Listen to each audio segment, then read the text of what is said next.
Hey folks, welcome back to our Dice Tower preview. I'm Mark. And I'm Randy. Today we're taking a look at Legacies. Legacies is brought to you by Brookspun Games. It plays 1 to 6 players, ages 12 and up, and each game takes between 90 minutes and 3 hours to play. Great, well let's go see who can build the most long-lasting legacy of the game. So, you are one of the most famous people of the 19th century. However, pondering your mortality, you decide that your name needs to live on into the future. So, you need to build a legacy. And in doing so, you're going to build relationships. You're going to manipulate the stock market. You're going to be acquiring heirlooms. But most importantly, you're going to be looking for a successor to carry on the family name. Now, the thing you're vying for in Legacies is to get the most fame after 6 generations have passed over 3 centuries. Right. Now, which is really neat about this game is that it truly spans the centuries. And as far as Euros go, the theme really does come through. It does, especially as you're choosing successors, but we'll come back to that in a second. So we're not going to jump and dive deep into setup. We're going to hit some of the highlights. One of the big things is these player boards that you get. Now, what's interesting is that there's 2 sides. You have the above board side and the below board side. Right? Underhanded side, so to say. What's interesting is that those powers are vastly different. It's a special power every player has, very asymmetrical. They all can do very different things, and it really can change up how you play the game. I actually played the underhanded side. You did. In our game, and it was very interesting. I don't usually do that. I'm usually the good guy, right? Good guy. If by definition of good guy you mean traitor, then yes. So that was really an interesting part of the game. I thought that was really neat. Now, it is, but it's key to note this. It's almost as though that the above board power is a much stronger power for yourself, and the underhanded power is more conflictual, but it's not as devastating, or I don't think it's as powerful, but it gives a little bit of benefit to you and a little bit of disadvantage to the other player. So that's the way it kind of balances out. Absolutely. Now, these player boards are very interesting because you show what different characters or families out on the board that you are amicable with or you're hostile towards. And they're displayed on the board so you know up front. Now, through the game, as you get successors, that might change things up based on the successor's powers. But to start off, that's what you have. And then you show what is your stock market, what you want to invest in for your particular family is on this board as well. And it really shows what types of stocks that you probably want to invest in, right? And then, of course, the board also shows where you're going to start with goods and your foundation, where your starting fame is, and things like that for the board. And then you have these money bags. You have the large investments, the large bag, and the small investments. These are what you're going to be using to select different stocks to sell and buy with. And then you'll see a plus at the bottom of the board. And this is where you can potentially add additional bags or additional options. And across the top of your board, you'll see that there's little cylinders. And these cylinders are going to represent when you go make relationships with different families out on the board. And what's interesting here is that this also has a plus item at the end. And you have a choice. You potentially could get additional tokens to do things. But it's a trade-off again. It is. I really like that. Yeah, the way you unlock these things are through your successors. And again, we'll talk about those in a bit. But you start out with enough of these small investment bags, and these small bags represent 2 shares of a stock, and the larger ones are 5 shares. And then you have these cylinders which you use to establish relationships. But I got to the place because I was very heavily involved in establishing relationships. It was like, you were out. I'm out, and I want to establish more relationships because I was getting benefits from those.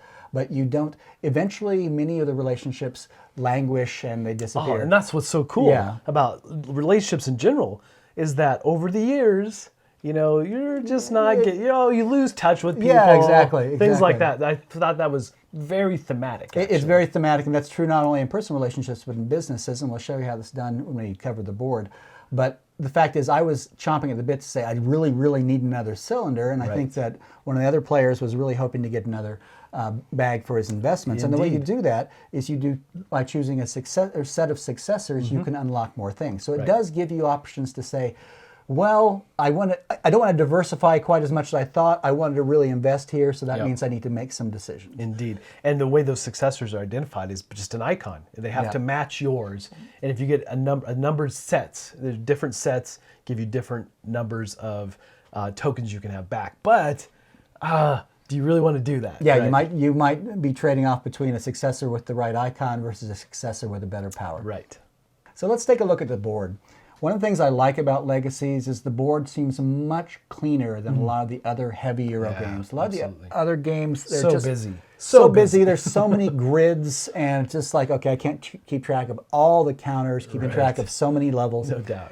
I think the Legacies board is much cleaner and much more intuitive after you've played it at least once. Actually, not even you played even a few the first rounds. century. Yeah. After you get through that first century, You go, it's oh, like, that's how everything works. this all makes sense. So we'll take a look at the board. Start here in the center. Here's a little town here, and you'll see 3 different colors. And the 3 different colors there represent 3 different areas of industry. So you have in the blue, you have government, you have yellow, which is progress, and the red is entertainment. Now, as you move on out here in the circle, each of those, like for example, red has tourism, museums, and theater. So these big circles allow you to place investments in those particular industries. And you'll see that out here in the larger circle, and I should mention this, you're seeing here the end result after the 3rd century, so it has all these overlays on it, but the game starts without these overlays. And you'll see each of these families have a little icon here. So these families are all trying to establish their own legacy, as if you will. What's cool about that too, though, is that the relationship track on these is independent from the overlays. Correct. Which is fantastic. So you can put the overlays down without moving cylinders around. But you'll see here that each family is associated with, or each character is what they're called here, is associated with 2 different industries. So that's how they're making their money or reputation or whatever. And you'll see across the top here, as Mark said, this is a place for your relationship cylinders to be placed. You'll see beneath that an icon representing the type of benefit you're going to get from that relationship at each stage. And then beneath that is the number of those items you're going to get. And as you go through the centuries, so there are 2 generations. Your relationship is diminished. Yes. For each generation, your relationship gets moved or weakened by moving to the right one. And eventually your cylinder will fall off the edge. But over time, after each century, you'll see an overlay placed on these, so it actually improves the benefit you're getting if your relationship lasts past the centuries. Right. So that's a good thing. Anyway, so this is the overall central part of the board, and this is where you're going to be making your investments and establishing your relationships.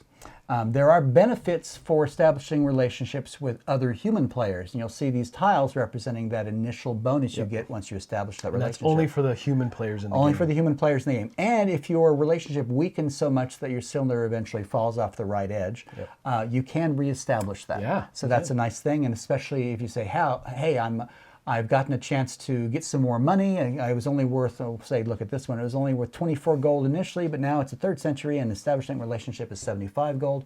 There might be reasons to come back to that same character. Now over here on the right side of the board is one of these grids I've talked about. So this is fairly simple, easy to understand. It represents each of the stocks for each of the industries in the game. So again, you've got the blue for government, yellow for progress, and red for entertainment. And for each of the individual businesses within those categories, you'll have a disc that tracks how well that particular industry is doing. Now you have reasons you want those to go up. If I have my own heirlooms, if I buy heirlooms, and that's one of the options you'll have in your game, you'll be able to take these material cubes and use them to buy heirlooms, either yours or someone else's. If I buy my own heirlooms, as this industry gets more popular, more successful, what happens is I will reap money benefits, or gold, from my own heirlooms.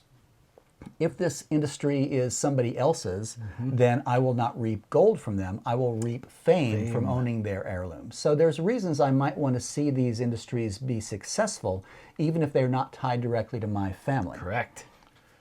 Now, before I move off the track that keeps track of the success of each of the individual industries, I do want to mention this overlay here.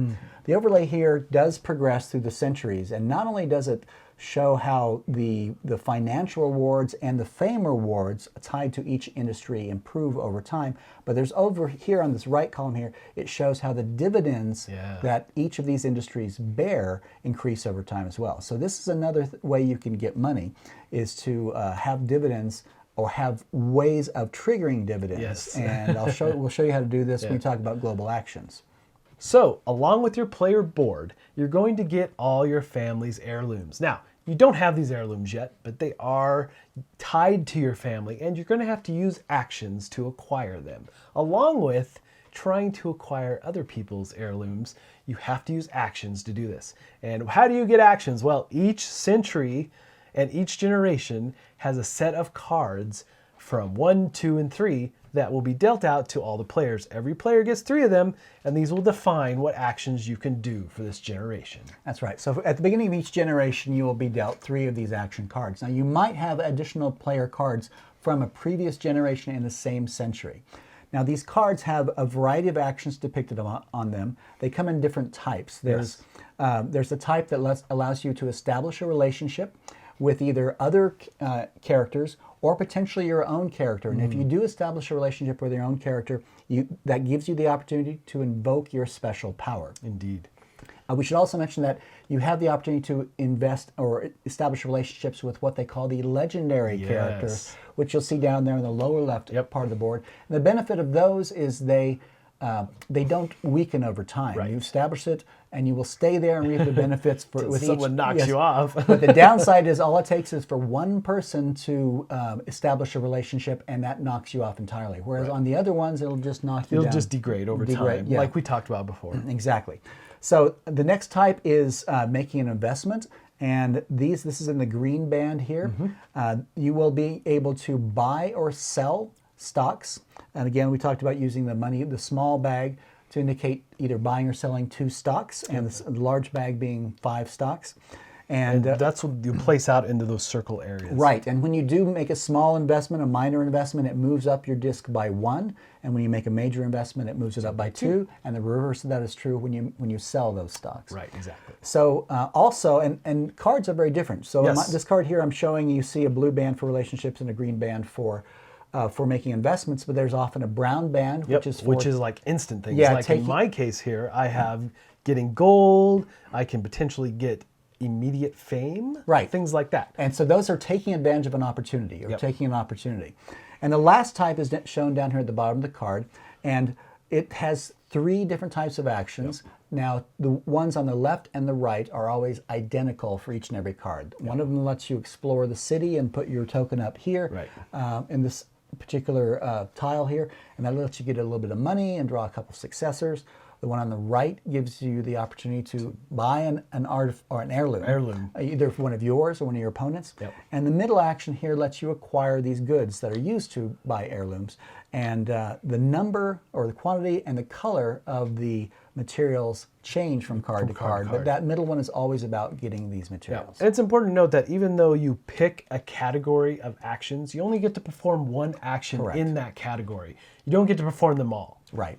Now, you might be going, wow, what happens if my cards are just bad? Well, the way Legacies deals with that is not only do you have access to the 3 cards you were dealt at the beginning of generation, and potentially any cards you had from the previous generation in that century, but you also have access to 3 cards in the public supply. So if I look at this and I go, these are worthless, but this one is the most worthless, but this is awesome, I can then swap these cards and immediately play the one I picked up from the public supply.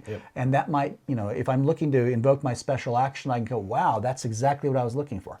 However, be warned that when you put one of your cards down, that might give one of your opponents exactly what he was looking for. Indeed. All right, now there's also tiles out on the board that are global events or global actions, really, So these actions cannot be tapped into until you've played at least 2 standard actions from your hand. Yeah, you as an individual. You as an individual. Yes.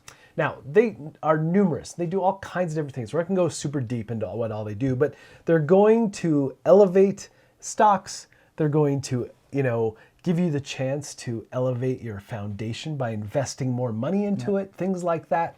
And they really do a global things. So they affect everybody at the table. And that's the key about these global actions.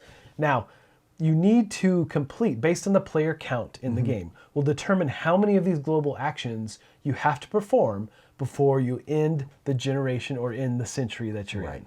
Right. Now, 2 of these are required. So no matter how many players there are, the 2 global action tiles shown in red, the red icon, are mandatory. Those must be triggered. Now, the blues, the minimum number vary based upon the player count. There are 6, and these are the same tiles you'll see every single round, every single generation. But if you wanted to, you could say, well, I know I need to do both reds, but I'm going to keep choosing blue ones. Right. And what's interesting is that I had a power for a successor. And we'll talk about successors here in a minute, because this is one of the ways you get successors. Yes. But Randy was going all about fame. And I had a power that allowed me to shut down that global action. Right. It reserved it only for him. And so Right. he basically put a token on there, and it was only usable by him. And he had the option of not invoking that one. Exactly. Now, the key thing here about these, and this was, I thought, a very clever design here. You might have, well, as you said, you have at least 3 cards that you can play, but you can start choosing global actions after you've played 2 of them. You have this trade-off between hastening the end of the generation or continuing to, it's like, this is a really good card, but these are very powerful. And not only do they trigger things for everybody, but they have a special advantage for the person who chooses it. Absolutely. So, for example, Mark talked about investing in your foundation. So if you use that tile, whoever flips it, the bank matches their investment. Which is pretty awesome. Yeah, so it's like, well, I can invest up to 50 and the bank will match my investment because I chose that one. The rest of you can invest up to 50 as well, but the bank won't match yours. So each of the tiles have their own bonus. Exactly. Like, and so this is a trade-off. You're saying, wow, I really have other things to do with my cards, but it's kind of a race to do some of those. Absolutely. There is one key one. I think it's the one that we just mentioned. That one can't be chosen first. Right, exactly. So, the foundation one cannot be chosen first. Yeah, so there's also this aspect of, hey, maybe I don't want to be first in this round. Exactly. Because if we all play 2 cards and then the guy in front of me chooses another global action, then I can do that bank matching thing. So I think there's a lot of good balance there. Oh, yeah, now, absolutely. One of the neat things, too, about the blue actions versus the mandatory red ones is the fact that the mandatory red ones, you have to pick when you complete that action. This is where successors come into play. So for the red ones, you have to pick one of the 2 cards that are face up. So every generation, every century, you're going to have successor cards. You're going to have 2 that are face up. So you have to pick one of the face up cards. Now, the blue actions are going to allow you to draw 2 face down successors and then pick one and put it into your tableau. And the thing about these successors is that if you do multiple different actions here, you don't just keep drawing successors. Once you have an successor, you're done for that particular generation. Right. Yeah. So, and what he says is very key, because the 2 successors that are face up might not be great. Right. So you might say, I'm look, not doing that. I don't want either of those, so I'm going to play blue ones, even though I'd really love to use one of the red global actions. I don't want one of those guys. And successors are not all great. There's I think there's one called Slacker or something like that. Oh, there's some really losers. Loser people in your potential family. Now, the reason you might choose a successor is because, as we mentioned, there are icons on there that if you get enough of them matching your original character's icon that on his player board, you will unlock additional tokens that you can use. So, but it's a trade-off, because there are in scoring potentially that allows you for every different set of so icons. you might want a multiplicity of icons instead of all the same ones. Yeah, so it just depends on what scoring tiles are out and how you're going to handle that. Now, the other thing, I think the last thing I want to mention with global actions is this one right here. So there is the events. There is an event associated with every generation. Yep. And it is shown on this card. And the reality is it's not just one event, it's 2. And you will see here the event described, and you'll see an icon here.